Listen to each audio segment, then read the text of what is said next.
Okay, we can patch to the radio.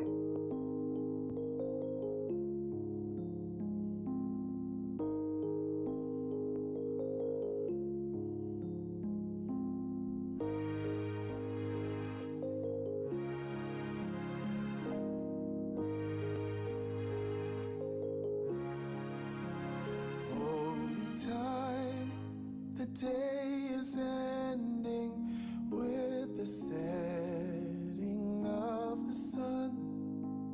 Holy time, the day has ended, now the Sabbath has begun. I can feel the blessings falling, sanctifying heart and mind. I can hear the Spirit calling me from care to holy time.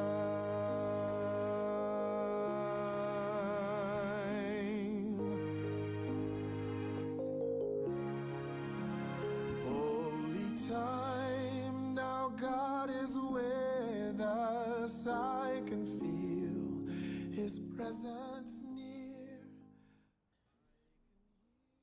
Happy Sabbath. It is a joy to be in the open portal once more. I don't know about you, but I am so happy that the Lord has spared my life. And I'm certain that you are happy that He has spared yours as well. As I'm listening to this music by Neville Peters, all the way from the Bahamas, reminding us that it is holy time. And when our life here on earth would have ended, then all that we need to know is to ensure, rather, that our soul salvation is intact with Jesus. Happy Sabbath to all of you, and I hope you are doing well. It is a joy. It is a joy to be in the portals with you. It's a joy to let you know that I'm happy that we are in our studios. Last week was the first of its kind when we were celebrating our 4 years, our fourth year of anniversary. We've been in existence for a very long time in the mind of our CEO and our head cook and bottle washer, Brother Michael Williams. I'm so happy to share this platform with him and all the other servants who serve here with us. We want to say happy Sabbath to all of you. And I want to be very specific this evening because I know that we have people from all across the Caribbean zooming in on our platform, the Flashpoint Media Ministries and the Flashpoint Media pages. I want to say welcome. If you're from Guyana, we want to say welcome. If you're from the Bahamas, we want to say welcome. If you're from Trinidad and Tobago, we want to say welcome, welcome, welcome to you. If you are from Barbados, I know I could not forget saying that. If you're from Jamaica, we want to say welcome. How about our friends in North America, Canada, and USA? We want to say welcome, welcome, welcome. We want to welcome all of you. And if I'm forgetting a country, if I'm forgetting your location, please feel free to comment in our chat so we can interact with you, so we can have a chat with you. Just like every other time in the portals, I have told you that God is like that heavenly orchestrator, and He is leading this world. Day one, He is orchestrating. Day two, He is orchestrating. Day four, He is orchestrating. Day five, He is orchestrating. Day six, He is orchestrating. And day seven, He rests. Not because He was tired, not because He never had anything to do, or not because He was just doing random stuff. He rested. He rested because He sanctified and He have made the Sabbath day holy, holy, so you and I can enjoy it. The music the music, we can enjoy the music of what the Lord has been playing on our hearts. This evening in the open portal, we are keeping things positive. The music, we are keeping things very, very positive. You know, there are other times in the portal where we talk about stuff that are not so comfortable. But this evening we'll be talking about a positive topic this evening, and I have invited some folks all from from yonder, and a little later, not long from now, I will introduce them.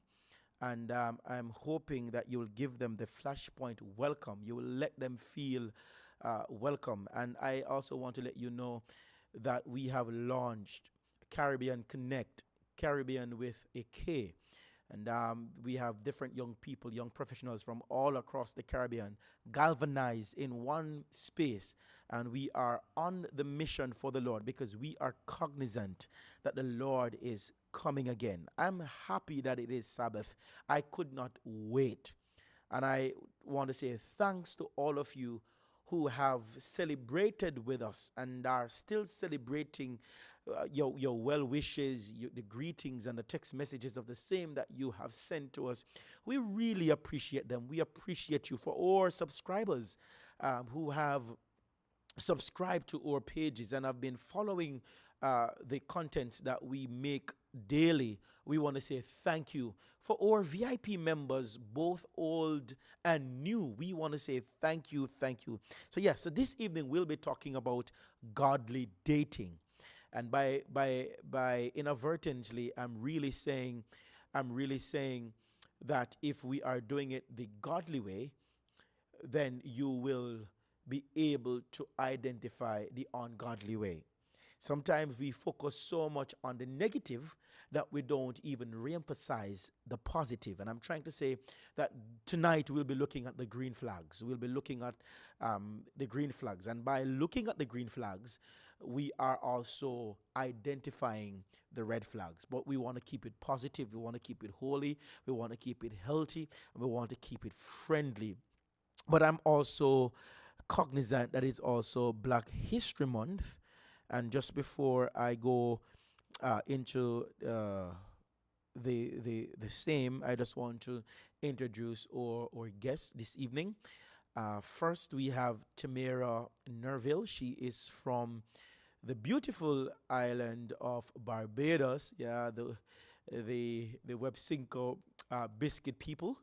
I learned that recently that they are the one responsible for the great Shirley that I enjoyed so much. I thought that Shirley was a Jamaican product, but I'm sorry for all the Bajan, the folks who don't say rather bread and cheese, but cheese and bread. Tamara, I met her recently, and she is an ardent Seventh-day Adventist youth who was born, raised, and bred in the country of Barbados. Tamara, at present, she is a third-year nursing student, and she enjoys singing. She enjoys, spending time on adventures. She is a family person. She is family-oriented. She's a woman of God, and I want to welcome her to Flashpoint and the world as we talk about godly dating. And just before I go to Tamara and ask her to say something, I also want to introduce my other guests this evening, Dominic Broom. I wanted to laugh at his name because where I'm from, whenever you heard anything about broom, then you are thinking about sweeping. But we will be sweeping the red flags away, and we'll be embracing the green flags. What are they? What do they look like? Oh, do I know that the flag that I have is a green flag? And so I don't know much about Dominic, but what I have heard is that he himself is an ardent Seventh-day Adventist youth. He loves the Lord, and he is very adventurous as well. He likes to be a part of initiatives that are uplifting and one that embrace holistic health and development. Ladies and gentlemen, without no further ado, for the first time on our platform, two Bajans. Good evening, Timira.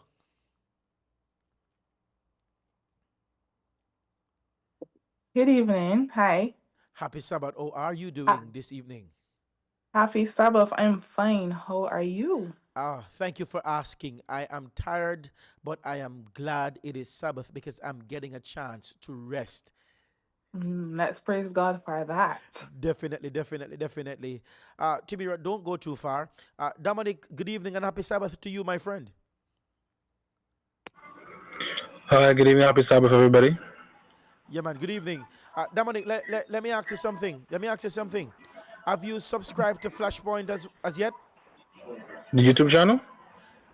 All right, Dominic, I think you need to reconnect because I'm getting some feedback from you. So let me just go to Timira. Let me just go to. I think I'm getting some noise in your background. So let me just go to Timira, and when it is okay, my producer will signal to me, and I will talk to you. Is that okay? All right. So Timira, uh, yeah, what do you enjoy most about the Sabbath? Oh, I enjoy everything, but you asked me what I enjoy most, so I can say what I enjoy most. I just love the fact that I get to rest. Like as you said before, I'm a nursing student, and being a nursing student is very demanding. It is a lot of work that I have to retain, a lot of information that is given each day. So I love the fact that I could just relax and take the time to spend Mm-hmm. even more time with God. So yeah. Definitely, definitely. Let me try. Dominic, are you there?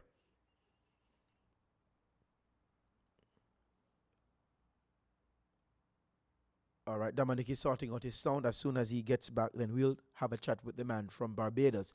Now, Tamira, when we welcome our guests here, not just in the open portal, but on Flashpoint, we want them to let down their hair. We want them to feel comfortable. This is a safe space. And so we'll ask you just a series of questions. They are opinionated, so don't feel pressured. It's what you really like. So it goes like this. It goes like this.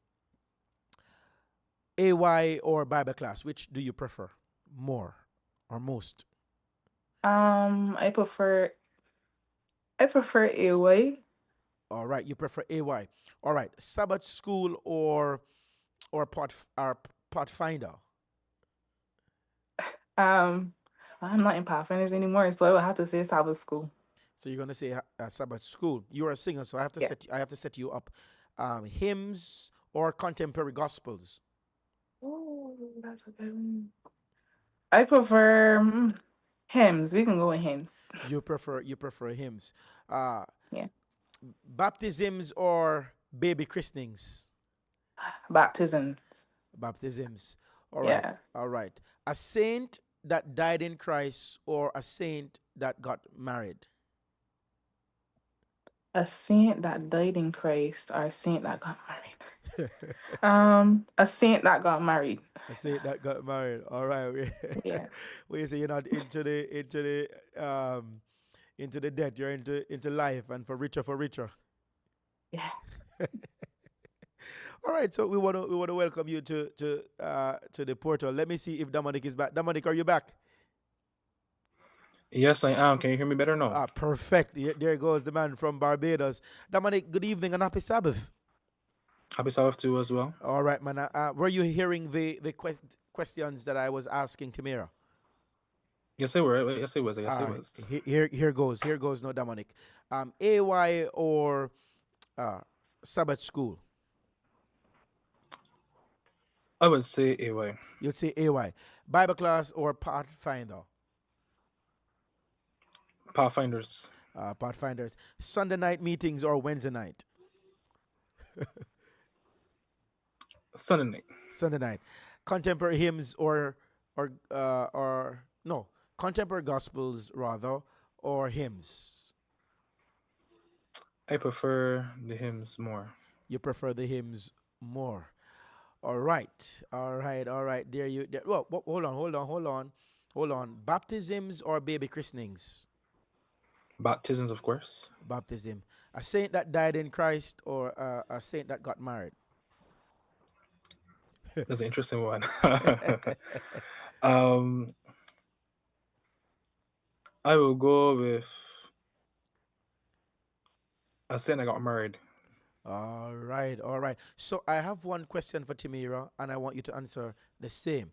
Timira, who has the better KFC, Jamaica or Barbados? Barbados all the way. Dominic, I suppose your answer is going to be Barbados too. Of course. Well, you haven't been to Jamaica, you haven't tasted our chicken, so you can't make an informed decision. So you'd have to go to Jamaica first, then you make your decision, sir. Fair enough. My All right, biases will always be in Barbados though, but always give it a definitely, try. definitely. All right, all right, all right. So, Dominic, we will be looking at the subject this evening, godly dating. And we are not just looking at godly dating, we're also looking at the green green flags.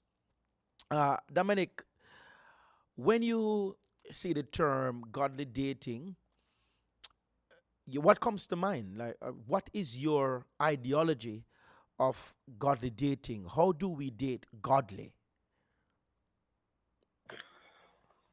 Well, to me, godly dating is when you are engaging in the activity of finding a life partner Mm-hmm. ordained by God and through the messages and principles of God. Principles. Following the concept Mm-hmm. of not being unequally yoked, ensuring that you go step by step, ensure that you have the boundaries that you need so you do not go and commit fornication, Mm-hmm. and ensure that both parties are growing spiritually as Mm-hmm. well as emotionally and physically. Right. That to me is what godly dating is. All right. Timira, do you agree? Yes, I do. All right. So, but then you have to tell me why you agree. Um, well, as Dominic said, I also believe that godly dating, it should be a relationship that honors God. Um, I think that when we are doing godly dating, we should reflect the Bible, and we should want to replicate the love that God showed in His Word. So I think that godly dating reflects the Bible and the principles that God laid out in His Bible for us to follow. All right. So, as we are looking at the subject, and I want to be a little bit more intimate and more personal with the subject. And might I add that you guys are not obligated to speak on areas of this subject that you are uncomfortable. So if you wish not to speak on a particular question, then you are at liberty not to speak on it. But as we look at dating, with my understanding, and I'll give my piece. I think godly dating um, is more so finding purpose, you know, amongst the opposite sex, finding purpose together, because dating, as it were, is really just getting to know, is really just getting to know. And when you find purpose, then it realigns vision, it realigns principles, and it complements goals as well. Because the truth is, I am not going to get to know a young lady if already or principles are far fetched, meaning that she's not a Christian, she's not a believer of God, more so a Seventh day Adventist Christian. So if I'm getting to know you from the perspective of just getting to know you, then as Dominic pointed out earlier about fornication, you don't get to know somebody while fornicating. So I think I think when we get to know persons is really more to understand their mindset, to understand their goals, their vision in life, just to see if they are anything in common. Now, when you move further now to the courtships, I really think that you guys are really on point. But I think what you're describing is courtship, right? Because when you really date, is really to get to know each other. Now, Dominic, as a young man, how important it is for young men to find, do you believe that young men should first find their purposes in life before seeking a life partner? If so, why? I would say yes. I believe that as a young man, we need to find our purpose in life Mm-hmm. before we seek a partner. And my reasoning is that we always want to remember Adam was an individual by himself before God decided to give him Eve.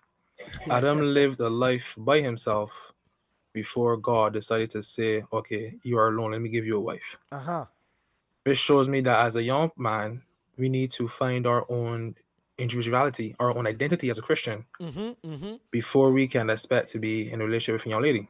Because as a young man, the Lord ordained us to be the head of the household and to lead and guide our family Mm-hmm. toward heaven. And to be able to do that, we need to be ready in these early stages now to find that purpose, as you said, before we go about and do the Lord's work. Definitely, definitely. We don't want Tamira to get uncomfortable because she's a part of us. Tamira, how important it is uh, for women to understand who they are in an ever-changing world, that they are the matriarch of this world. Women rocks the cradle. They are the one that nurtures. How important? So essentially, what I'm asking, how important it is for women who are seeking to be married or seeking to be uh, starting a family. How important it is for women to understand who they are before finding a family. And I'll tell you why I phrase the question like that when you answer.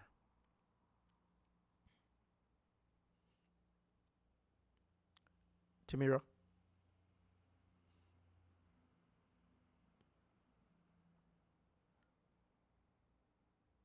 All right, I'm not getting Tamira. So I want to go back to even the point that Dominic made mention of, and I'm in agreement with you, sir. You're such a brilliant young man, and I want to say happy Sabbath to my friend from Agape Trio, Abigail Brown. She's watching from Guyana. Happy Sabbath, Doc, and I hope you have your questions to ask us. Happy Sabbath, Cassandra, my friend, as well. And happy Sabbath to all of you who are in the chat. Send the link, send your questions, because we are going deeper with this topic. So, if you realize what Dominic made mention of, that before God placed Eve in the garden, in the Garden of Eden, God would have given Adam his purpose, his identity, resources. Adam had a job, he had a house, he was rich, so he had everything.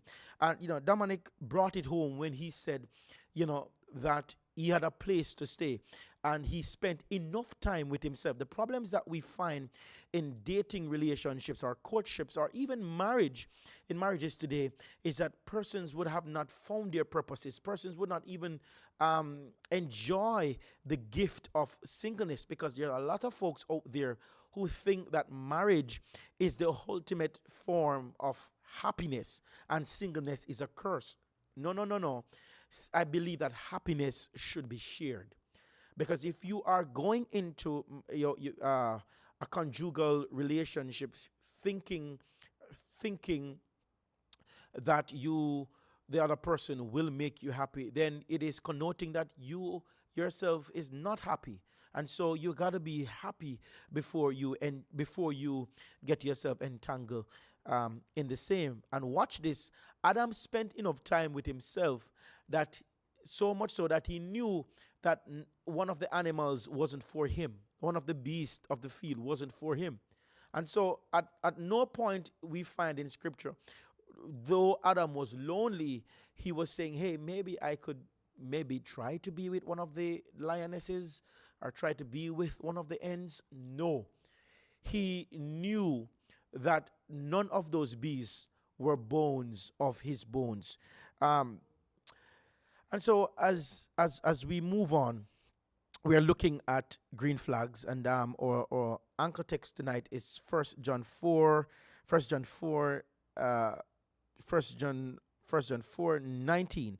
But as we also look at the fact that we're going through Black History Month, and I'm coming to you shortly, Dominic, y- we cannot have this conversation, Dominic, without looking at how the 400 years of oppression have affected not just the world, but particularly the black community. And I believe that the effects of the 400 years of oppression would have caused many of the problems that we are having today in the black community. For example, when you look at marriage in the black community, when you look at marriage in the black community, historically, black Americans aged 35 and older had higher marriage rates than white Americans from 1890 until 19, to the 1960s. In 2023, I want to be coherent here with the information. Only 31% of black Americans were married compared to 48% of all Americans. Half, 50% of black Americans had never been married. And while the figure was 34% for all Americans, fewer black women are currently married. More have been married at least once compared to black men. This is due to higher divorce and widowhood rates among black women. In 2023, 49% of black women had never been married, up from 44% in 2008 and 42.7% in 2005. The numbers keep climbing. And so, while it is very delicate to put our hand on slavery to say that the reason why the black community is what it is, it's very delicate. But how could we not look at it from the perspective? And I'm taking it back. I'm taking it back soon to the conversation of green flags, Dominic. But I must save our listeners this addendum. I must give them this preamble, because how could we not look at it from the perspective when families in the black community were always separated? And I learned earlier today that because it was so expensive for plantations owner to buy slaves, what they'll do, they will buy the strongest of women and men, and they will put them together to produce. And so even the very children that they would have, they would work as slaves. And when they are of age, they would separate the family. We've always been separated. We are traumatized. We've always been disjointed. And this is my foolish theory. I believe because of the 400 years of oppression, because of what our forefathers had to endure, because of what we always have to deal with, I believe that some of the trauma would have been passed down even to the black community today. Dominic, do you agree with me? Yes, I would say a lot of the issues that happened during the slavery time period that does impact black people to know. Mm-hmm. A lot of the rage, a lot of the segregation, a lot of the mindsets that we have now, and how we raise our children, how we raise and how we interact with our fellow black people as well, is all stems from how the slavery played out. Because back in the day, the white oppressors really spent a lot of energy trying to put the black people against each other, always in conflict, so that one person wouldn't be too loyal to another person, etc., etc. And I think that slowly passed down in over the generations to this day and age, where it's rare to see a black family with everybody talking to each other. There's always somebody that don't like this person in the same family, because there's always this separation, this toxicity that we see in the families today. So I Mm. do think it does impact us. To what extent, that is to be studied, but to me, I do believe it does impact us. Wow, wow, definitely, definitely, Dominic. So let us take it a little bit more personal. What are some, I mean, to your understanding and how you understand it, what is a green flag? And that's part one. And tell me some of the green flags that you are readily looking for in the young lady that you will ultimately choose to be your wife, Dominic. Well, for me, a green flag is a quality that makes you seem to be the best candidate for me to marry, for lack of better terms. Mm-hmm. Essentially, green flag is something that'll tell me, yes, this is a definite yes. Ain't a no, ain't a maybe, ain't a doubt. It's a yes. That's what green flags are to me. And green flags I'll look for myself personally, Mm-hmm. is one, obviously, a woman of God who trusts God and listens to what God wants her to do in her life Mm-hmm. and lives the word of the Lord. Two, a lady with a sense of emotional and spiritual maturity as well, because in relationships there's a level of communication and a level of intimacy that we need. And if Mm-hmm. you're not mature enough for that, that's not going to work. It's always going to have problems. And then third as well, a lady who is very good at communication is Mm. one thing that I would find as a green flag for me. Those are the three main ones I have right now. Okay. So, Timira, is she back as yet? I am back. Yeah, I'm here. Wonderful, wonderful. Man, you missed so much of the conversation. I don't know if you heard the earlier question that we've asked, how important it is for women to understand the role that they play in a society, meaning that they are the matriarch of society. They are the nurturer. They are the one that rocks the cradle. They are the one that help to shape the society. How important it is for a woman to first understand that her first role in society is to be a nurturer. How important it is for a woman to understand that before she enters a relationship. I would say that it's very important for a woman to know that she's a nurturer because God created women to be nurturers. When He created Adam and Eve, we obviously know that Adam was there first, and then Eve came to be that backbone for Adam. Um, I would say, in my opinion, that are women are it's God, and then there's a man, and then there's a woman. Sometimes in this society, women want to be God, and women wants to be the man, and they don't understand that we are there to support men. We're there to help uplift men. We're there to make sure that a man is fulfilling his role as it comes to living for God, if you want to put it that way. Definitely, definitely, definitely, definitely. Appreciate that. I want to keep it safe tonight, and if if you agree with me, then let me know. I'm going to use the Bible's definition of a green flag for the benefit of those who are listening. And I also want to say welcome to those who are listening on or a radio or internet radio. Or producer is over there is monitoring. Want to say big up to Mikey G for keeping things locked on the radio as well. So this program is being aired on the radio as well as our YouTube pages, and we are just everywhere. Now watch this. First Corinthians 13, verse 4 to 5. Now listen to me and listen to me carefully.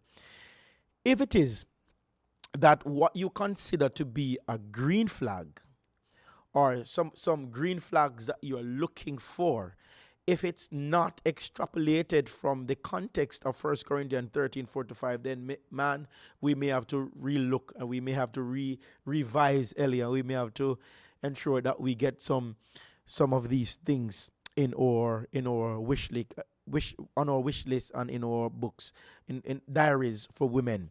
Now First Corinthians 13, 4 to 5 says that love is patient, love is kind, it does not envy, it does not boast, it is not proud, it does not dishonor others, it is not self-seeking, it is not easily angered, it keeps no record of wrong.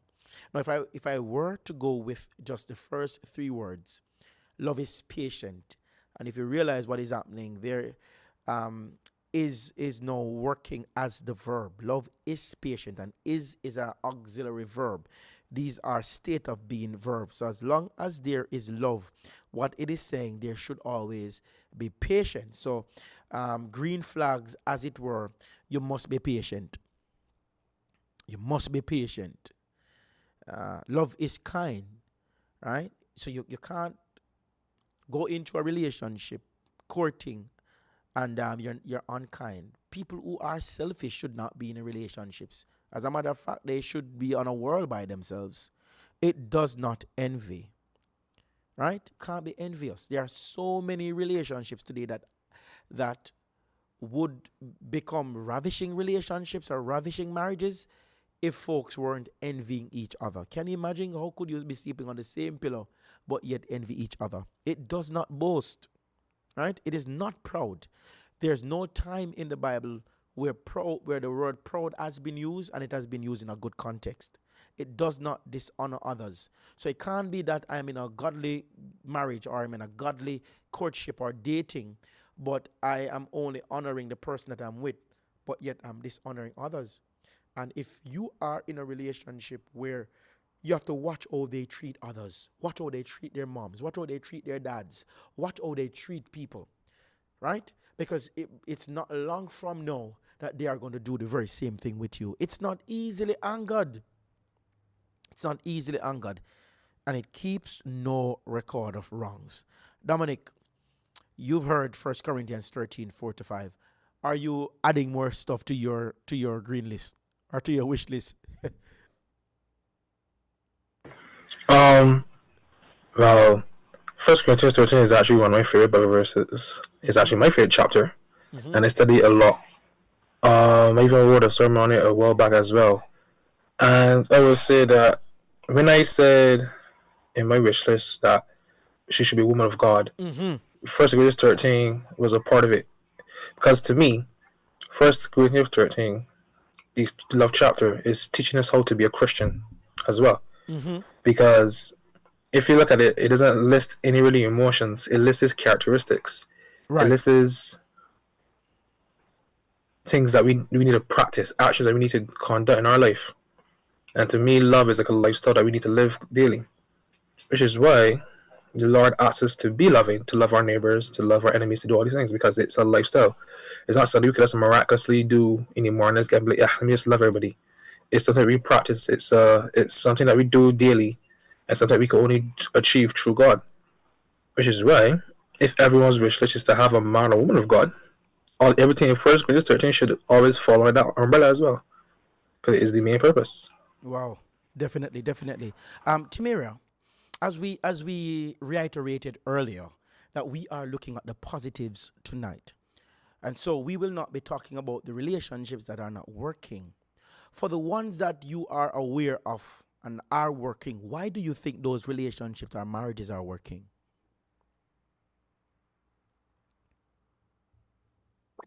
We just spoke about 1 Corinthians 13.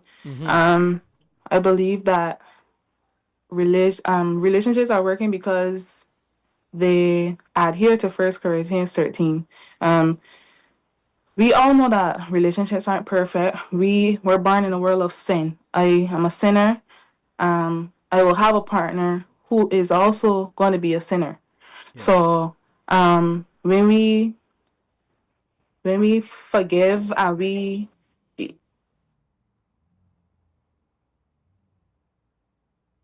when we forgive and we have to portray these things that 1 Corinthians said that we have to do. So I believe that relationships are that persons are doing that. They're living out these characteristics. They're holding no grudges. They hold no record of wrong. They are loving. They're portraying these characters that 1 Corinthians said that we should.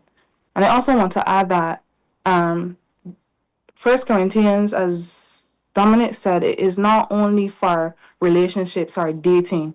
This is something that we should be doing in our friendships and day-to-day interactions with our colleagues. So once we live these characteristics in our daily lives, not even thinking about relationships, things are much easier and things flow better, and we build these characteristics and we build relationships based off these characteristics because it's something we are accustomed to living out. All right. Thank you so much, Timira. Thank you for your contribution. And I just want to pull from both of what you have said and what our friend Dominic has said. you cannot have godly dating or godly marriages without the Bible. It is very it is very unwise to have the word godly or to have God in what you are doing, but then the Bible is not a part of what you do. You are setting up yourself for failure. And as Timira reiterated or emphasized, that you have to forgive. The story is known of an old couple. It's a real story. I won't call the names. And the question was asked, what kept you guys together for so long, for so many years, not just so long, but so young and so fresh, is that the woman said that her husband made a pledge that each time he would say something that was disrespectful or hurtful or have done something that would have hurt her feelings, he would have walked a mile. And now, everybody started to laugh. But then the question was also asked to her, but what keep you so young? I mean, your husband looks young because he walks or walked the mile. But, what keeps you young, to the lady? She said, I followed him to ensure that it is done. So even, so even those are the things in marriages. I mean, I'm not married and I am not, yeah, this session is not a marriage counsel session, but what I believe, and this is my conviction, that healthy singles make good couples. Healthy singles make good couples. Dominic, what are the top 3 things that your wife to be must have? And this is a single man, a young man, and he's now telling the world the top 3. And I hope I'm not putting you on the spot, my friend. What are the top 3 things that this woman must have in order for you to consider a conjugal relationship with this woman? Well, number one is she should have a strong developing relationship with the Lord, and a loving character, so that she can have the patience and the kindness, because I am a lot to deal with and I'm ready. So I would need someone to be patient with me. I might really have to do what I have to do. Secondly, I would want someone who is studious, someone that puts effort into what they do, because one of the main issues we have as young people now is that we're very lazy. We don't like to put a lot of effort in stuff. When things get too hard, we like to pull back. So the second thing we need is someone who doesn't matter what is happening, she can push through it. She has that conviction that, yes, Dominic is the one that the Lord showing me, so I can stick with he. No matter how Dominic is or what Dominic does, I stand with Dominic, because that will definitely prove to me that you are supposed to be help me that the Lord promised me. Definitely. And thirdly, Mm-hmm. I would want someone who is Think about it. peaceful and calm. So I had to think about that one a little harder, but peaceful and calm. Peaceful. And That's will I 4, say this? Dominic, that's 4. Huh? That's 4? Oh, my bad. I was just listening off. My bad. But that's fine, and that's fine, unless you're saying peaceful 1A and calm 1B. Yeah, for sure. Okay. All right, man. All right. So I just got news that my producer just told me that Shanice from Jamaica is online, and Shanice will not be able to share her video, but she will share her audio. Shanice, welcome to the Open Portal and welcome to Flashpoint Media. Thank you. Happy Sabbath. Good night. Good night. What took you so long to join? I've been here. I've been here. I've been listening to the discussion. I've been enjoying and learning. All right. So we want to keep you in. So talk to us. What is a green flag to you based on your understanding and how you are seeing it? And what are some green flags? Okay, so for me, a green flag is any character, personality trait that is Christ-like, Mm-hmm. right? Mm-hmm. So if I'm interested in someone and I'm seeing where that person is humble, if they are compassionate, Mm-hmm. um, if it's someone that takes their relationship with Christ seriously, then that's Mm-hmm. a green flag for me, Right. right? Um, and I also listed some of my green flags. So those three, a green flag also for me is someone that loves to pray. Mm-hmm. You know, people say, "Oh, I talk to God," but what do you consider talking to God? You know, you just get up in the morning and say, "Thank you, God, for everything that you've done for me." You move along. That's not a perfect life, Mm-hmm. you know. Mm-hmm. So I would. That's a green flag for me. So someone that's compassionate, humble, has a strong connection with Christ, Mm-hmm. loves the Bible, loves to pray. You know, when you can look at the person and say, "This person is a true Christian," that's a green flag. Definitely, definitely. Thank you so much, Shanice. And we are going to go for a break very soon, but I want to put some questions out there, and any one of you can take it on. But I want you to listen carefully. Now that we have made mention of all the things that we are looking for, because definitely our topic is godly dating, green flags. And all of the green flags that I've heard so far, they are connected to that of godliness. Now, with the understanding, with the understanding that we do have limitations, unfortunately, because of our nature. We are sinners. Here's the question, and I don't want you to answer the question as yet. Here are the questions I do have. And while my very good producer is looking to play something wonderful for our folks that are joining, hey, ask your question, like, share, and subscribe. We are getting deeper in this conversation. And if you are listening on the radio side, send your questions to the VIP chat and we will be certain to answer them. Watch this. All of the green flags that I have heard so far, they are connected to godliness as it should. Here's the question. Here are the questions. Here are the questions. Hold for it, hold for it, hold for it. Here, even if you're in Barbados or Jamaica, hold for it. Watch this. Watch this. How do I see value in the person that I will ultimately date or married in spite of their limitations? Let me go again. Let me go slowly. How do I see value in the person that I will ultimately date to get married? Because for me, we are dating to get married. We're not just dating because oh it's cool to have a boyfriend or a girlfriend. We are dating with intentions to get married. How do I then see value in this person who may not necessarily possess all the traits of the green flags that we've just made mention of? That's one question. Here's the other question. If we are Christian, does this mean that we must work? Or even if you have traits that I like and I have written down in my diary, does this mean that we must get married? All these questions we will be answering right on the other side of this break. If you're just joining us, welcome to the Open Portal. I am Pastor Marquino, and I am talking to three beautiful young people, and Tamira, Dominic, and Shanice. And right now we are discussing godly dating, and we are looking at green flags. We soon come.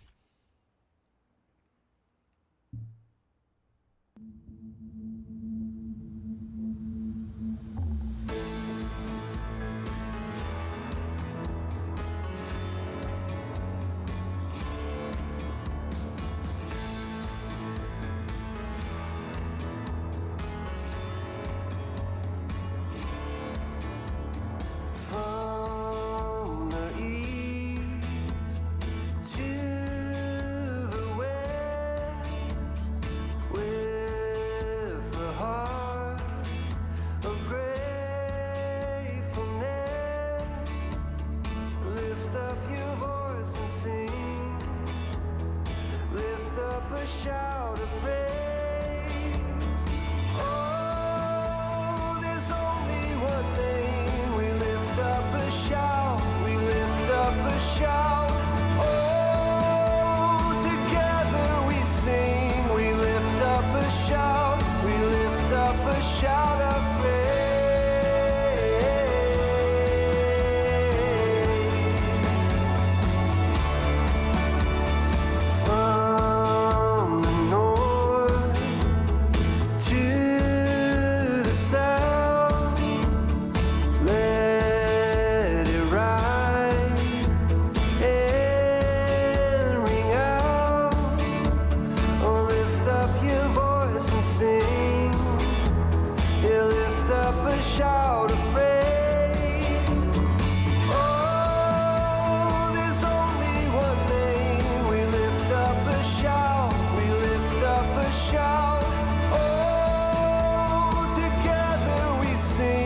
Let the anthem rise up.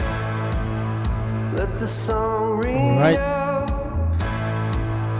Let the ground now tremble as we raise a shout.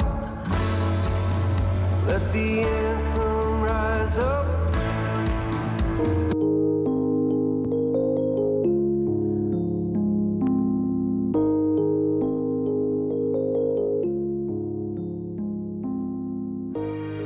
All right. Welcome back to the open portal. If you are just joining us, we have heard some beautiful music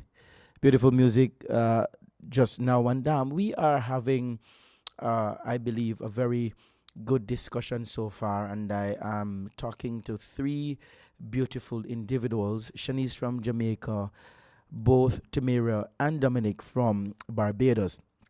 Now, guys, I would ask you to share the link. Do not be so selfish. These are young people, and we we want to hear from our young people because they are the future of tomorrow's world, and they will be the leaders and the managers and the CEOs of their own lives, and even some companies that we like to shop from. Now, what is more important is that we get an understanding of where the young minds are. Because if you see where the young minds are, you really see where the future is. Now, for guys, you welcome back to the open portal, and thanks again for being here. You heard the questions I've asked before the intermission. I asked based on the fact that we are dealing with green flags. This is the part of the conversation where everybody wants good things. These, green flag is really a go. But the fact, that we are dealing with real life, we're dealing with real people, people with limitations, people with habits, people with addictions, people with traumas, people with their own biases, their own interpretation of what is godly and what is right. Because everybody looks at First Corinthians, but then everybody has their own interpretation of what is good, what is godly. Everybody wants what is good, but how then do we see value, against the background of people's limitation in wanting our green flags to be in the persons that we are ultimately looking to be with forever? Anybody would like to answer, to tackle that one? Panel?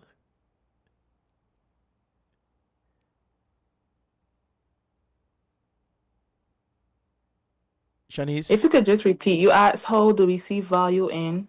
How do we see value? Meaning, how do we see good things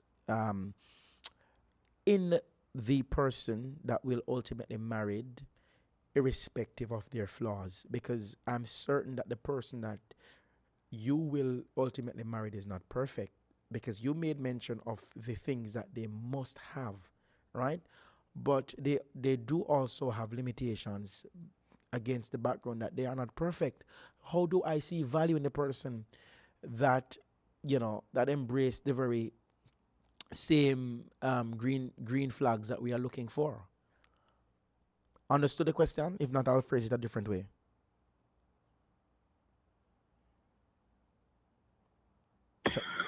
I can go first if that's not a problem. For me personally, I believe that the one way we can see value in our relationships is if God is showing us who we are supposed to marry. Now, this is very important because if you look through the Bible, if you look at Hosea as one of the best examples, he married someone with many flaws I don't because think of that who was one of the God. best examples, but I think it's a good example. Anyway, it's an example of God sending someone and showing someone to do something. I get you, man. I'm And just Hosea messing with you. did find value in her because Definitely. he spent money on her to bring her back to him. Yeah, And yeah. she converted and became one of the best prophets wives you could ever imagine. Right. Another example too, if you same Adam and Eve example. Uh-huh. Adam never knew he needed Eve until God gave him one. Mm-hmm. God is who decided Adam was ready for one. And I think as we go about looking for a partner for our lives, we need to let God guide us. And that's the most important part. Right. A lot of us often let our feelings, attractions, people tell us who to marry, but not let God tell us. And God is ultimately the person who's supposed to show us who has for us to marry. And once God show you that person, then you can see value in that person because God told you that that is the person that I have for you. Despite what flaws you may see, this is the person who I value as God to value you and for you to value them. I think that's how we will look at it. Definitely. Anybody else want to add to the deliberations? Tamira. Next, I just want to add to what Dominic said. Mm-hmm. So the what we first need to realize when we are pursuing or dating is that no one is perfect. We all Mm-hmm. have flaws, Mm-hmm. right? And we need to be open-minded. We need to communicate well. Mm-hmm. And if we can do that and we can see the growth, like you can see the growth in each other. We're not stuck at this one spot. So, for instance, a partner will have an attribute that I'm not necessarily comfortable with. And if I can say, hey, I'm not necessarily comfortable with that, and you don't see where they're making an effort to kind of well, let me not say change, but to make it a little bit more comfortable for you, Mm-hmm. then there's always going to be a problem. This is Then resentment will develop, and there's nothing to gather from that. There's nowhere to go from there. right. But if we can understand each other, have really good communication, and you can see where we can grow together and understanding each other's flaws and overcoming them, Mm-hmm. not letting them be a burden, of course, in addition to what Dominic says, then we can see the value in each other. There The- will always be limitations. Again, nobody's perfect. right. You won't find all the attributes that you're looking for in a person in any one person. They won't have it. So if that's what we're looking for to get married, then we're gonna be single forever, but right? but But Shanice, if do you know? right, I'm laughing, and not to cut you, but a part of your response is also, I believe, it's opening grounds for polygamy because you just said that we'll not find, which is true, all the things that we are looking for in one person. It is very right? suggestive. If I Oh can't, no, maybe I should have phrased it differently then. Definitely not. That's not what we. That's not where we're going, right? okay, okay, So let's just clear that up. definitely. But what I'm saying is, if God says that this is your person, Mm-hmm. right?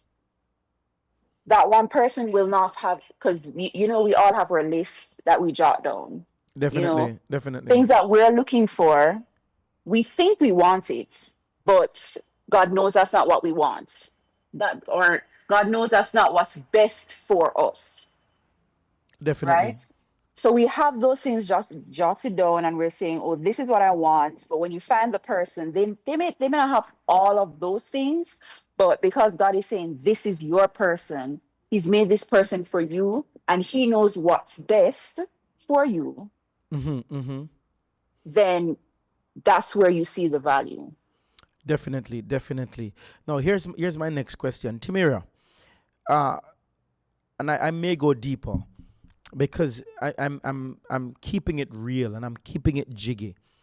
Now, if the person, because what is also evident is that the flaw could be a red flag. That very flaw that you're describing could be a red flag, right? Now, should we condemn or write off people because their flaws are not befitting for us or our desire? Should we just say, okay, but remember again, because what I have seen in the church, help me, Holy Ghost, what I've seen in the church, because that person is not the best person for me, we treat the person as though the person is no longer a part of the body of Christ. And we have written off the person just because the relationship did not work. Let me slow down. Let me take my time in this portal here.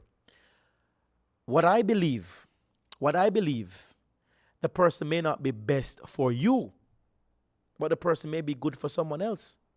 So when the Lord says that he will restore better in this context, I believe better is now relative to your green flags and to your desire. Because we are very biased with our prayers. Our very prayers are, Lord, he must look like this, she must look like this, she must has this, and he must have that, and devil knows what. So I'm saying the very flaw could be a red flag, or it is a red flag. Should we write off persons just because the relationship failed? Timira. I will say no, but I want to first start by saying that you see these lists and all these things that we as young people have. Oh, he must be dark, and he must be this, and he must be that, and he must have all these things that we are. She may have this, and she. We need to get rid of that. If we are following Christ and we are asking God to lead us to a partner, we need to be open-minded and understand that it is not our will, but it is God's will. He knows what is best for us. He knows who is best for us. Because as you rightly said, I may meet a guy and we get along great at first and everything is going good. He's a Christian. He's a man of God. He may have positions or so in church. He lives for God. But that man might not be the man for me. So we clash in different areas. So I must know, I must remember that, you know what? I don't want this. This is not what I want. This is not suited for me. So it's my responsibility to know, you know what? I must get myself out of this situation and find somebody that I am more compatible with. Just because I ain't work with that man of God don't mean that this man of God isn't for me. But I believe that we as young people have to get the whole idea of all this and he must look like that, he must look like this out of our minds. God knows best and God knows who he wants for us. And it does not make an individual a bad person if we didn't work out. He's just not for me. Or I am just not for him. Definitely. Dominic, do you agree with Timira, and why? I will say I do, especially what you list part. That's something that annoys me a lot whilst having conversations with my fellow young people, because they always say that he ain't no good because of this, or she ain't no good because of this, and it's like, that was the best person you ever had in your life. You just waste your opportunity because of foolishness. But I will disagree, because I also believe too that God puts us with people who test us and strengthen us. Mercy. Take your time, For Dominic. example, if this is a word example, if I struggle with patience, the Lord will give me a woman that will force me to practice my patience for the rest of my life, because I find that God has a sense of humor. I don't know about you, but I believe that God has a sense of humor. And God tends to put people in our life and put situations in our life that help strengthen us and develop us into the person that he wants us to be. Mm-hmm. And as I said earlier, relationships are supposed to strengthen us spiritually. Mm-hmm. Lord says, iron sharpens iron. So in a relationship, we need to sharpen and strengthen each other. And that is the one thing that we should look for in our relationships, that our partner is testing us or building us up in a specific area of our spiritual journey. Whether that be our prayer life, our Bible study life, our loving characteristics, any of those things. That's what I will say. Wow. Definitely. Shanice, how important it is for us to, as best as we can, to live peaceable with all men. Not because this person may not be compatible or we are no longer in a thing. Let us not condemn people who have hurt us, people who have people who may have broke our hearts, because at the end of the day, we are Christians. God has never called anybody to be a Christian to us, but he has called us to be a Christian to everybody. And just before I take Shanice's point, Nisi Thomas says, and that is why it is important that we put God at the forefront of our decision process.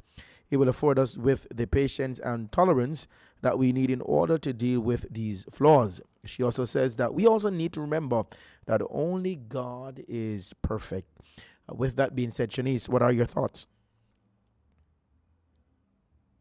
I'm sorry, repeat the question. So you No, I'm saying earlier, made reference to how do we we were talking about, we were deliberating on the fact that the flaws is, they are really red flags. right? How do we then navigate against prior relationships that we would have been a part of, and do we write off the person? Do we say that, oh, it was the devil himself who showed up in the relationship? How do we navigate our feelings against the background that though we are not dating and we are not a thing anymore, how important it is to ensure that we don't harbor feelings, that are evil towards persons that we no longer date or court. I don't know if I'm the best person to answer this question. Thank you for. Why I say that is because I'm very forgiving, Uh-huh. right? Forgiving to the point where my friends would say, Shanice, you have to stop. You need to just stop just letting things go so easily. And I'm saying, what's the point of holding it in? It doesn't benefit me. Why am I gonna stress about it? Mm-hmm. So it I'm not saying that at the point when it happens, you're not gonna hurt about it. You may cry, you may be depressed for a little while, but it's important for us to grow from whatever we've been through, not wallow in our depression, not just stay down, you know. And one of the ways we can use to overcome that is by um, relying on the people that we have around us. So relying on our friends, relying on our family, um, relying on God, which should have been the first thing that I said. Mm-hmm. Mm-hmm. You always find answers on how to overcome these things in the Bible, right? Mm-hmm. So while it's easier said than done, but it's not impossible. You know, Mm-hmm. persons before us have done it, persons after us will do it. So it's just a mindset that you have to develop to know that, hey, this person has hurt me, but I'm not gonna let it define me. I'm not gonna let it hold me down. Amen. I have to move past it. And if I don't move past it, if I were to go into another relationship, am I gonna let it define that relationship? Then means we're not gonna go anywhere. I'm always gonna be taking my hurt everywhere I go. I'll be wearing it on my sleeve. Mercy. So we just have to develop that mindset. Pray about it. Ask God for help. It's not just gonna come out of thin air. Ask persons that would have gone through prior situations what they have done to overcome. How did they get through it? We have Wow. Wow. we have the help. Wow. You know. Listen, we have so much to discuss. I'm looking at the time, and I just want to. There's so much to discuss on this subject, and I just want to say a few things, because while I'm going to Timira, because while Shanice and Dominic look at, the victims of those who have been heartbroken. Timir, what do we say? How do we encourage those who are perpetrators? Can you repeat yourself? I didn't hear what you said just now. Right. I'm saying we were looking at those who would have been victims of the same, victims of heartbreaks, uh, victims of disappointment, feeling that you were going to be the wife, feeling that you're going to be the husband, but for somehow it did not materialize, right? And so we look at one side of the coin. But I'm saying in the very same church, we always try to embrace those who have been a victim. But how do we embrace those who were the guilty party, or those who are the perpetrators? Are there any word of Well, advice to those persons who are? I will say that we have to forgive. As I was saying before, that nobody's perfect, and we have to practice forgiveness. As I think it's Shanice, and she was saying she is a forgiver. She forgives very easily. I am also a forgiver. I forgive extremely easy, and persons tell me "But it's not good to forgive so easily." But I think that the church lacks forgiveness. Just because that something was done to a person, it doesn't make the person doing anything a bad person. We grew up in different households, learning things differently. What I might see right or I might see normal might not be something that other individuals see normal, or they see it completely different. Oh, this is bad to me, or this is good to me. So they're just being themselves. So I think that we need to practice forgiveness and understanding. The church community needs to understand that we are not the same. And just because I may do something a particular way, or I learn about a relationship in this way, and this is how you do things, and this is how a relationship should be, that's not, it might not go the same way for the other individual. Okay. So that's just So my you're thing. saying I am not my mistake. Pardon Definitely. me? So you're saying I'm not my mistake. And I meaning everybody who have been considered to be a perpetrator. I'm saying I am not my mistake.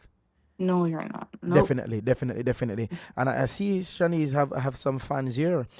Janice Tomlin agrees with Shanice's point. Solid point, Sister Shanice. No, I just want to summarize all of what you have said and put it in this perspective, and then I will give you all a final say. We wrap up the open portal, and with your permission, we do part 2 next week.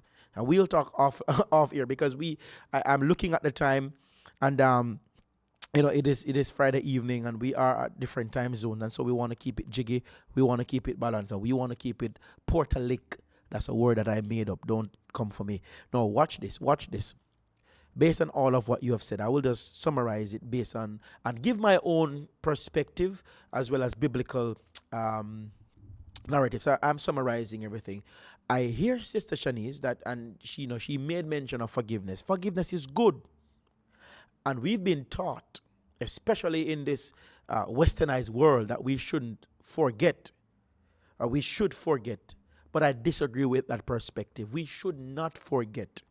As a budding psychologist, we should not forget, because if you forget what have hurt you, then you are at liberty to hurt again. You are exposed to be hurt again. Case in point, if the dog bites me at Ellie's gate, every time I pass Ellie's gate, I will remember that the dog bites me. That's how the mind works. And if I forget, and I think that's a godly thing. I think it's God, giving us wisdom how to navigate through pain and hurt. If I know that there's a biting dog at Ellie's gate, then either I need to drive in a car past the gate, or I need to get rid of Ellie's dog. Well, you can't get rid of the dog because it's not yours. How do I navigate me? We always try to get away from or try to get the things that hurts us. But how about me managing me? How about me getting away from the dog that is biting me? So you should not forget. Not in the context of, we're keeping malice and I will never speak to this person. No, I remember because I do not want to get hurt again. We have to have wisdom. And I believe some people stay in a relationship too long. If you realize that the person keeps hurting you over and over and over, we must draw the, and I don't think that's what the panelists were saying, but I am the one putting that extra bonus on it for the listener, for the benefit of those who are listening. So that's not the impression I've gotten from my panelists, but I'm saying that we should not forget, not because we want to be malicious or be conniving, but because we are protecting ourselves from being hurt again. And if you realize that the person keeps doing the same thing over and over, then the person needs help. That person cannot cope, right? Now, the second thing that, I hear you guys talking about, God give you this, God give you that. I believe, especially for relationship, I believe that God leads. He doesn't choose for us. That's why we have free will. He leads. And the brain that he has given us with relational intelligence. Relational intelligence means that God gives, God leads me to people, and I align people according to the very spirit that God placed in me.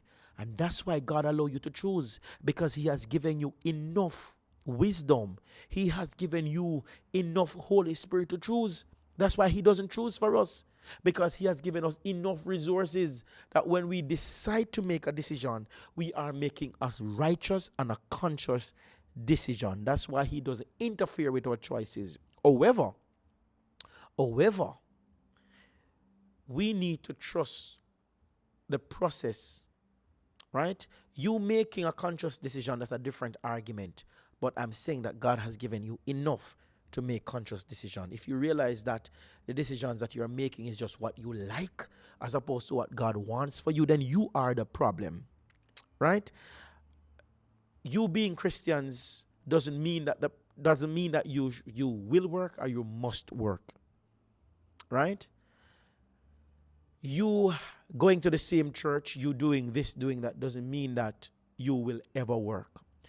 For me, I really don't use the word compatibility again, because I've found out over time that compatibility is really vague. So when we speak about compatibility, what are we really talking about? Compatibility in what?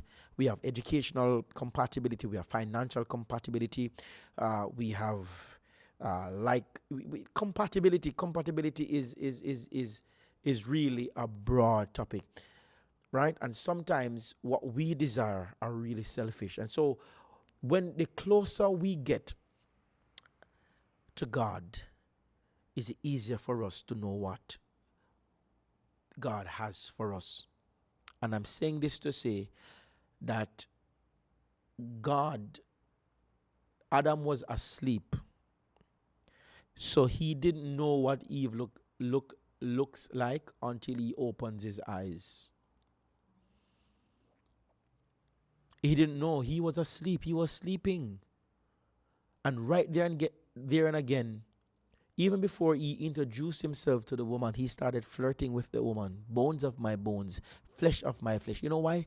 Because there was a stronger connection. There was a stronger connection. And sometimes we attract what we are. We are attracted to what we are. And so if you're looking for patience, be patient. Godly dating takes the span of our lifetime. I believe we are marital practitioners. I believe marriage is a practice. And maybe it's the first time you heard it. We are practicing because we keep learning and we keep evolving. And I want to share these few points, how we date godly. We must have a spiritual connection. You cannot have anything godly without your spirituality. That's impossible. We have to have a spiritual connection. We must have a shared faith. We are worship beings. And if you find that the person that you are about to be entangled with does not worship God, then that person worships something else, because we are worship beings. Number two, we must have a unified prayer life. I believe one of the panelists said that earlier. I heard somebody made mention of honesty, but it's not just honesty, but transparency and honesty. Honesty means that I have a flaw. Transparency means that I tell you the degree to the flaw that I have. So it's not, oh, just babe, I have a flaw. But transparency means that, I've been struggling with X and X, Y, and Z. So while it's important to be honest, it's also important to be transparent. I've liked you when I just meet you, but I still like you, but I just don't think you are going to be my life partner. And ladies, let me caution you. I'm on the men's side, no, not because I'm a man. Well, I'm I'm on the men's side not because I'm a man, but I'm on the men's side because I'm a man. I'm saying this. If you decide, ladies, that you don't want the relationship, it's fine. But if we decide that we don't want the relationship, oh, I've broken your heart. Everybody should be given the same privilege and the latitude to choose. And if the guy said that it's not going to work, for God's sake, accept it. Deal with all the emotions from there as opposed to force it. Keeping each other accountable. If I cannot keep you accountable, then we should not be courting. We should not be in a relationship. Supporting one another. I remember I was dating this young lady, and she is an ardent musician, very good at music, and I was invited to a musical gathering. I'm an ardent reader. And I'm not reading as though I was reading then. And trust me, in the middle of the concert, in the middle of the musical fest, I was there reading. I was so hooked on my book that I did not hear a sound. And while the act of reading may not be a bad thing, it translates as me not respecting her desires and what she enjoys. So you may not necessarily be good at what your partner likes or enjoys, but supporting it is very important. I see some stuff here, and God has blessed Flashpoint. Elise, she is, and I can call her name because we are good friends. She is a very good producer, and on Sundays you'll see her doing her thing. And what I've recognized, her husband is now being a part of the team. Right? And so when you are involved, when you are in love, some things goes without saying. Encourage personal growth. As Shani said earlier, none of us are perfect. And so we must encourage personal growth. Now, 1 Thessalonians 5:21 says, but test them all. Hold on to what is good. Now, whether you like it or not, the person that you will end up marrying will have a red flag. Everybody have a red flag. Everybody has something about them that you don't like. Right? But it's at the end of the day, they say that is what you can deal with. Ladies and gentlemen, the time has been far spent. It is so much to talk about green flags. And we limit ourselves to the Bible because I don't believe it gets better than the Bible. We could take different testimonials. We could take different perspective and the argument. But here is the shocking truth. There is no godly dating without God. There is no dating that can ever be done that will be so good to the point. In fact, there is no dating that can work without God. There's no relationship that can work without having first a relationship with God. Flashpointers, young people, we haven't touched dating the right person. We haven't touched dating the right person while we are both in separate countries. We didn't answer yet the question, how far is too far. We didn't look at green flags culturally. We didn't look at green flags historically. We didn't look at green flag spiritually, because all these areas are facet of our lives. Ladies and gentlemen, we have languished and we have deliberated and have elaborated on the same. I will be so kind to invite my panelists to give their last sentiments. I will say the final hurrah and we'll close the open portal for this week. But just before I do that, inspiration came and Cassandra says, can we look at having part 2, dating within or Adventist faith versus dating non-Adventist men? Hoping, and of course Cassandra is a woman, hence she said men. I suppose the men will say women. But they should say women. They must say women. Hoping they will be converted. Yes, I'm aware, not being unequally yoked. This seemed to be a real issue. These are some of the questions we haven't touched. There are so many questions to touch. Our young people are hurting. Our young people, they want answers. They want reassurance. They don't know what to do. They keep holding on to toxic relationships because they have invited so many church people in their spaces. So it's so hard to let go. Facebook, Instagram has already seen 3 persons. How do I post the new one? There are so many things to talk about in the portal, but we have to move on. We have to pause for this cause. Any final words from our panelists? We'll go in the order. We'll go with Shanice. We'll go with Chimira in the middle. And of course, Dominic, my other compatriot, will finish. Okay, so I saw a post on Instagram today, and it says, when you meet someone, always ask God to reveal their intentions and true character to you. If we start there, God, as you said earlier, God leads. If we start there, if we meet someone and we're interested in that person, automatically we feel the butterflies. We're like, oh my gosh, this person is for me. And oftentimes we forget God.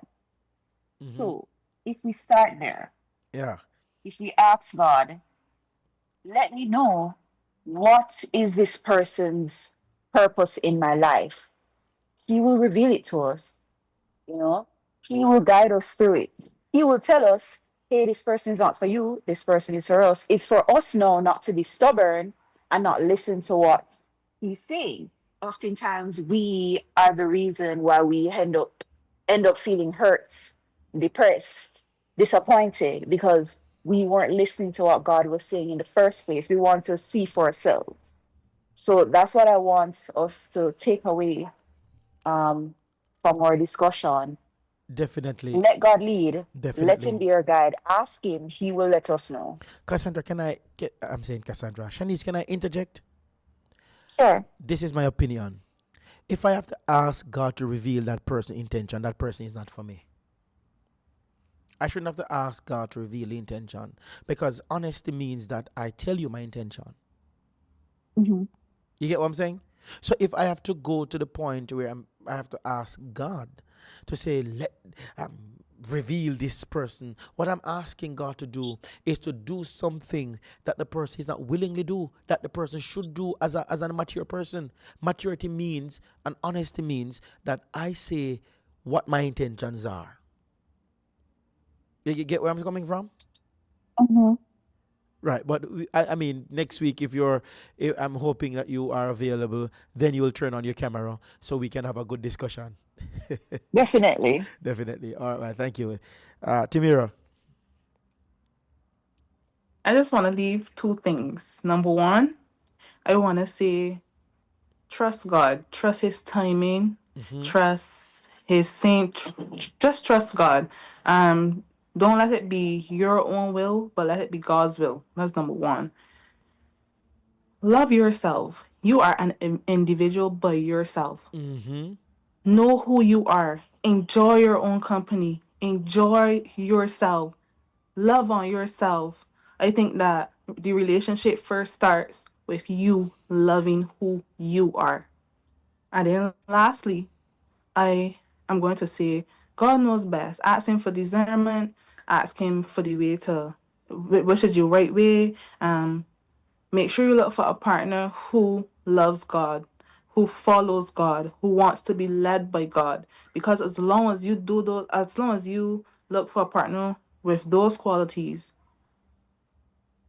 you should be good. And God giving you guidance and God telling you, yeah, Definitely. this is the person thing. Yeah. I'm going to interject. I'm going to interject as though I have interjected on Shanice, because we didn't even touch the point that we didn't even touch the point that women have biological clocks and men have financial clocks. And as you said, we should trust God's timing. When you look at the other if when you look at the flip side of the same coin, women are worried. Will I be able to have a marriage earlier before my biological clock shifts? Men are concerned. Will I be able to marry a woman that I can maintain? So all these questions we haven't yet touched. But Tamira, I hear you, and definitely we should trust God. Dominic.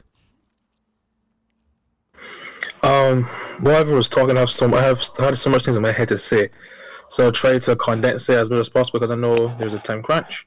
Yeah. But the first thing I want to address is the comment in the chat about dating a non-Adventist person and hoping they convert and come into the faith.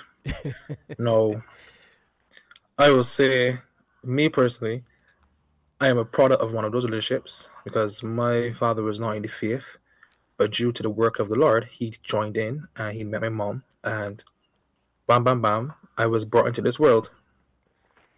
However, I will say that just because it worked with my case and with my parents does not mean it will work for you, or doesn't mean it will work for anyone who's listening. No, because I also know many people who tried the same thing and it backfired on them, and they end up getting outside the church. They try to bring somebody inside and end up leaving, or they try to bring somebody inside and it blow up in the face and get embarrassed. And I think that is why we need to let God lead us in our relationships. That's the most important thing.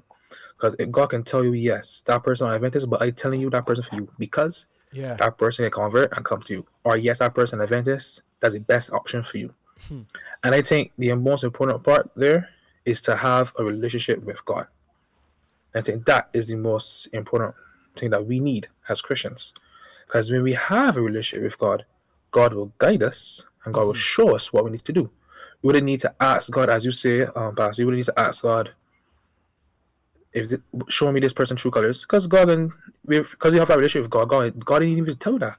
God will guide you to the person and be like, bam, look, see this person right here? Turn left by this corner, turn right by that tree, and bam, that's the person you're supposed to marry.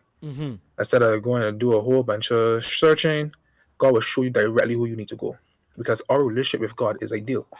So my advice to us is to ensure that our relationship with God is strong and right before we look for someone else. And I find we skip that step. I find we look for somebody, then try to get a relationship with God right. Try to ask, are you sure this person for me? No. If your relationship with God was right in the beginning, you wouldn't need to ask God if this person is right for you because God will show you. God will tell boss or sweet girl, that person is for you at all. Left that part is. And the last thing I would say too is when it comes to marriage, there are two types of marriage that we Christians tend to fall into. Marriages ordained by God and marriages allowed by God. And I think we need to find ourselves in the marriages ordained by God and not the ones allowed. Because I find a lot of us end up in the allowed category and have more problems than those in the ordained category. So that's just a caution to all those listening. Be Well, careful who you go with, and also make sure that you solidify your relationship with God before you do anything else in your life. listen, you guys are coming with some hot points when we are closing, and no, I think that's unfair for our listeners because now we woke up something in them, and now they can't sleep. But we are hoping that next week, this time, same place, they will come to enjoy the discussion of godly dating. Inadvertently, we are talking about the positive, so you will see the negative because we don't. Oftentimes, we always like to look at the negative to understand the positive. No, we look at genuine to identify counterfeit. We look at real to and truth. We don't look at what is false then to identify what's true. We look at what's true then to identify what's false. And so many presentation in church, the red flags and what not to do. What about what to do or what is right?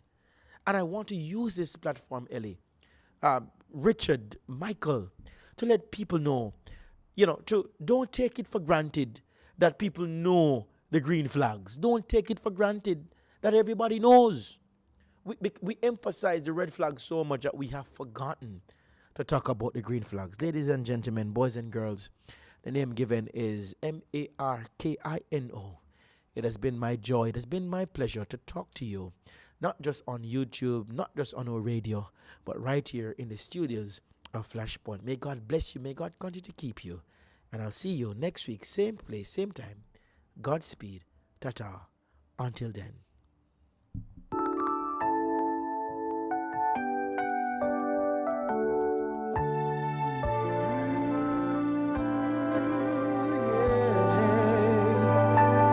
It's a noble institution, a gift from God to man, a reflection of his fellowship with all of his creation.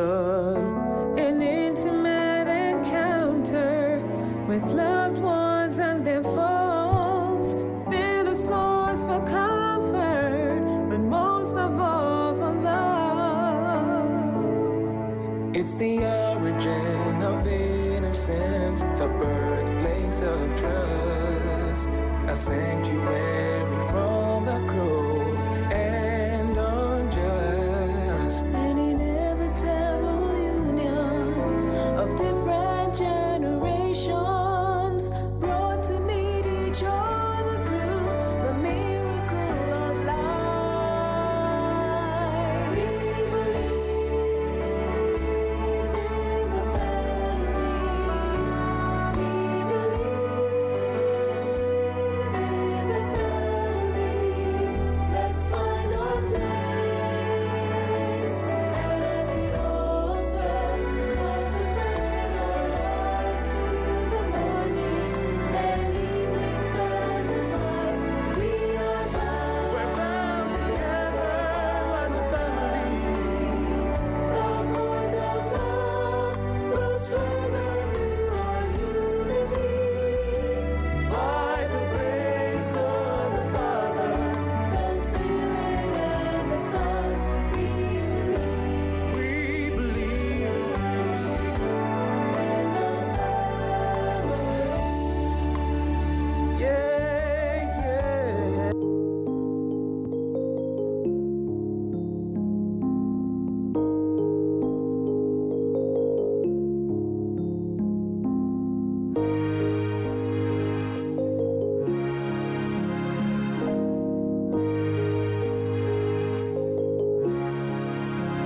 Holy time, the day is ending with the setting of the sun. Holy time, the day has ended, now the Sabbath has begun.